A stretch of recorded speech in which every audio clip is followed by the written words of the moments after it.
In response to the attacks on New York and Washington on September 11, 2001, the United States declared a so-called global war on terror 20 years ago.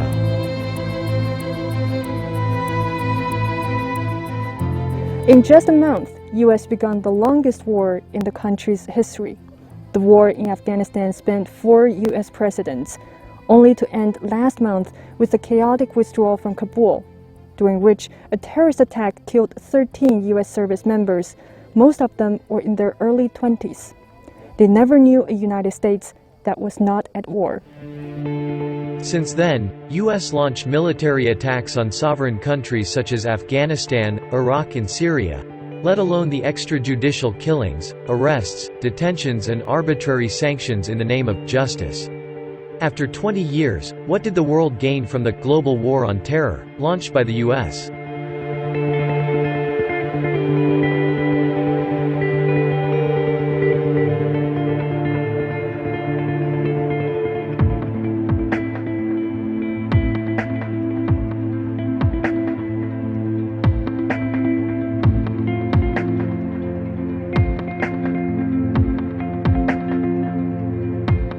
Unfortunately, those least responsible for this crisis are paying the highest price, including the children killed and injured in a series of atrocities in Kabul since last Thursday.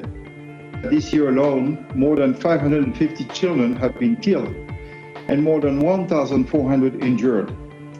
This is clearly a child protection crisis in a country that is already one of the worst places on earth to be a child.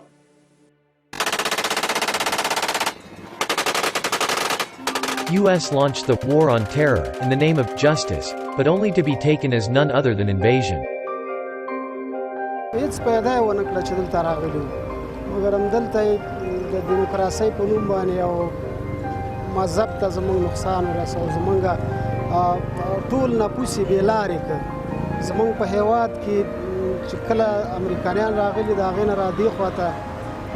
روزانه ډېر جوړې شوې په دې کابل کې زه خودی شم خلکو ته دا اوس هم معلومې دي ځایونه رشوت دومره هم شوی او چې بیخي ډېر زیات شوی او ګټه هم فقط یو څو کسانو اخیسته په هغې حکومت کې او ډېر کم خلکو زمونږ چې هماغو ته ګټه ټوله د هغو خپل کور و نور زمونږ اکثره ولس غریب و بیکار او بېروزګار د اشغال په خاطر باندې امریکا راغلی و چې زه افغانستان اشغال کړم. أثر علينا معنويا وسياسيا واقتصاديا ووصلنا لهالدرجة. هذا هو أثر الاحتلال. أثر احتلال. هلا احنا بيت الخير وبيت العز وبيت الكرامة الجزيرة سلة الغذاء السورية. اليوم رغيف الخبز ما ينوجد، قنينة الغاز ما تنوجد.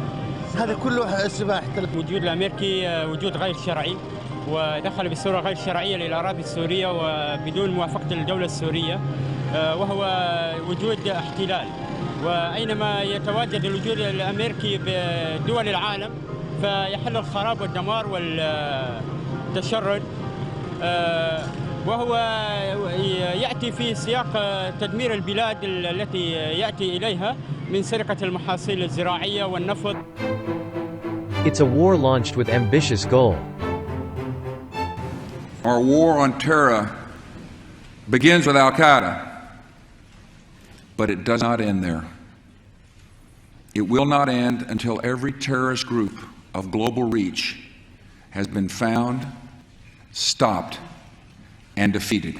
It's a war spanning 4 U.S. presidents, with the current one announcing the end of the war in Afghanistan, after the Taliban, an enemy of the U.S. in the war, took over the country again.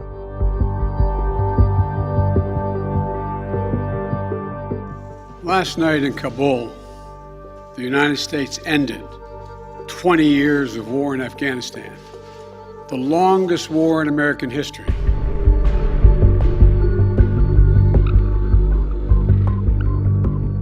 The longest war in U.S. history ended in a chaotic and hasty withdrawal from Afghanistan beyond anyone's expectation, and triggered reflections within its Western allies. Das schon gelungen ist, auf jeden Fall dauert es zeitlich sehr, sehr viel länger, als wir uns das gedacht haben. Wir waren immerhin fast 20 Jahre jetzt in Afghanistan. In dieser Zeit ist es nicht gelungen. Und insofern muss man sagen, dass das keine erfolgreiche Bemühung war und dass man daraus Lehren ziehen muss. Ja. You don't export democracy, you don't export freedom, you don't export. It has to be empowered by the people. But this is something that will have to be developed much deeper, because certainly the Western values didn't have enough power in the Afghan society. And this has to be taken very much into consideration. It was not just a military defeat, it was also a defeat of the Western values.